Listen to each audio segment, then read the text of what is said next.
Okay, continuing our examples from lesson 36.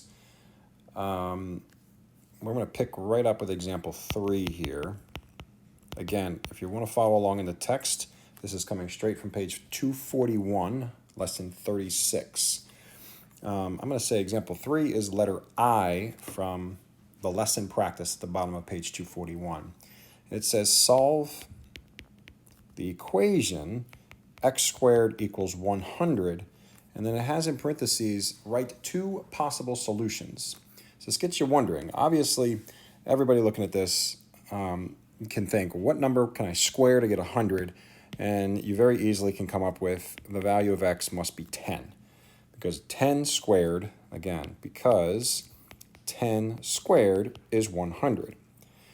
But the reason why it says write two possible solutions is because we're having this discussion about negatives, and we know what happens when we square a negative. If we let x be negative 10, then negative 10 squared also equals 100, because when you square the negative, it goes away and you get 100. So the two possible answers here are both 10 and negative 10. We have to keep in mind that when we are dealing with squares, we need to consider the fact that there's both a positive and a negative option. All right, let's move on. Next example says, what are the square roots? Call this example 4. What are the square roots of 100?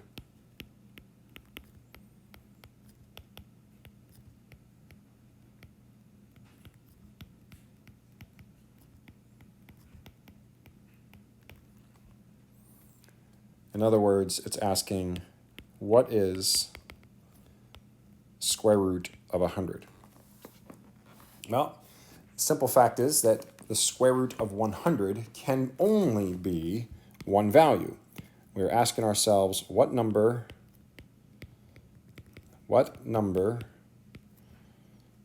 equals 100 when squared? And this is the same result or same answer that we had in example 3. The only number that can equal 100 when squared is 10. So the square root of 100 is equal to 10. Now, got to be careful here. Some of you might be asking, well, how come it can't be negative 10? Because the only way that you can get 100 is if you, well, let me back up. The only way you can get 10 is if you're taking the square root of a positive number. You cannot take the square root of a negative value. All right? And there's a lot more explanation to that, but this is really not the lesson for it, to be honest with you. So I'm just going to say, we can't take the square root of a negative. The square root of a negative is always an imaginary value. So in this case, we're just going to get positive 10. All right? Let's move on. Example 5. Now this next example actually deals, I think, more closely with what this lesson really is discussing, and I might have to throw in a couple to make sure that we get this down. All right, so this one's asking negative 12 x y squared z. Remember, I put a line through my z's so they don't look like 2's, times 3xy. All right, when we multiply two what we call monomials, I'll write that word off to the side here. These are called monomials. You don't have to memorize that. You're not going to be tested on that just yet. But each of these terms, this one here and this one here, are what we call monomials. When you multiply two monomials, you multiply corresponding pieces. So if we're multiplying negative 12 and 3, those are the numbers. So we can multiply negative 12 and 3 and get negative 36. Then we multiply x times x, and of course, I'll write it all out, but we know that x times x is just add the exponents, it's x squared. And then we're going to get y squared times y, and then we've got this extra z term on here. So when we multiply all of them, we get negative 36 x squared y to the third z to the first. Again, this is x to the 1, this is x to the 1, and we add them and we get x to the second. This is y squared, this is y to the 1. We add them, 2 plus 1 gives us y to the third. And the z didn't have anything that was like it, so it just is hanging on for the ride here. So final answer, negative 36 x squared y cubed z. All right, let's do another one similar to that.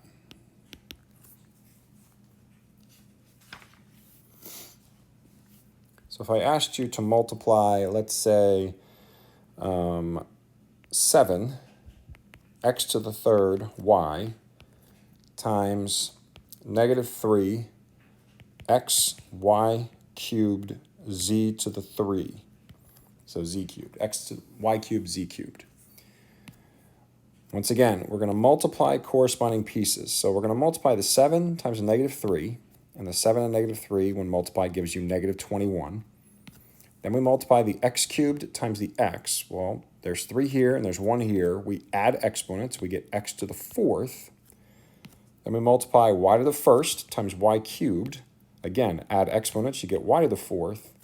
And then, just like the previous problem, the z is just hanging on for the ride. We get z cubed. So final answer, negative 21, x to the fourth, y to the fourth, z cubed. All right. Let's shift gears here. The next example deals with dividing. So if I take negative 12 x y squared z and divide by 3 xy. Well, we have learned the rule, I'll write it off to the side, that when you divide, I'll call it x to the m over x to the n. When you divide two like bases, the x's are the bases, and the x's are the bases, and then the exponents are m and n. When you divide two like bases, you subtract the exponents. So it's x to the m minus n. You might remember we had a long conversation about how we are technically subtracting, but the truth is I would prefer that we just think of this like canceling. So I'm going to talk about this in two ways. First, I'll do the subtraction. So as you're writing this, we are going to divide like pieces. So the 12 and the 3 get divided. The 12 is a negative and the 3 is a positive, so we're going to end up with a negative 4. All right, then we're dividing like bases, x. So this becomes x to the 1 minus 1. Why is it 1 minus 1? Because the exponent on the x on the top is 1, the exponent on the x on the bottom is 1. Then it's y to the 2 minus 1, because the exponent on the y is 2 up here, and the exponent on the y down here is 1. And then it's z to the 1, and the z doesn't have anything to divide with it, so it's just kind of hanging on for the ride again. All right, so technically this becomes negative 4 x to the 0, y to the 1, z. And then finally, we know that x to the 0, anything to the 0, again, this is a 0 here, anything to the 0 power is 1. So this x to the 0 disappears, and it's negative 4 times 1, which stays negative 4. So it's negative 4 y z. And I don't have to write the exponent on either one of these. This 1 does not have to be carried over. You can write it if you want, but it doesn't matter. All right?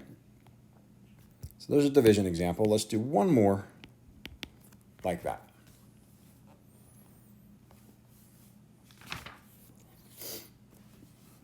So let's say we had 24 x to the third, y to the fourth, over negative 2 x y squared z. All right, this time I'm not going to deal with this. I'm not going to use this subtracting exponents method. I think it's a little too much to write. And then we talked about this before. Instead, if I recognize the fact that I have all of these like factors, well, first of all, let me back up a second. Before I break this down into all its factor pieces, let's just deal with the numerals. This 24 over negative 2.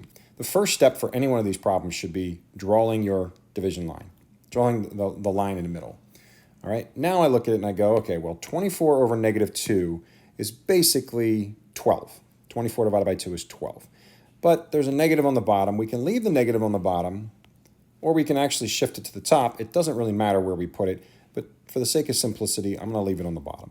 So the top becomes 12, and the bottom reduces to a 1, right? 24 over 2 is 12 over 1.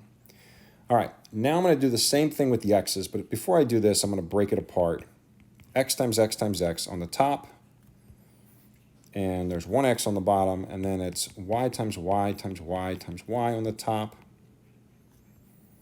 and there's 2 factors of y on the bottom, and then there's a factor of z. I do not expect for you to break this thing all the way apart like this every single time. It's a lot more work than is necessary doing this, but it helps us in this example. It helps us when we're learning it for the first time, see kind of what happens here. I've got one x on the top that will reduce one of the x's on the bottom. I have 2 y's on the top that are going to reduce 2 of the y's on the bottom. But then I'm still left with a z on the bottom, 2 factors of x on top, and 2 factors of y on the top. So my final answer is 12x squared y squared over z. And if you want to write it as 1z, you can, but it's not necessary. So 12x squared y squared over z. All right. Hopefully this is helpful. There'll be one more short video on some extra practice and distribution.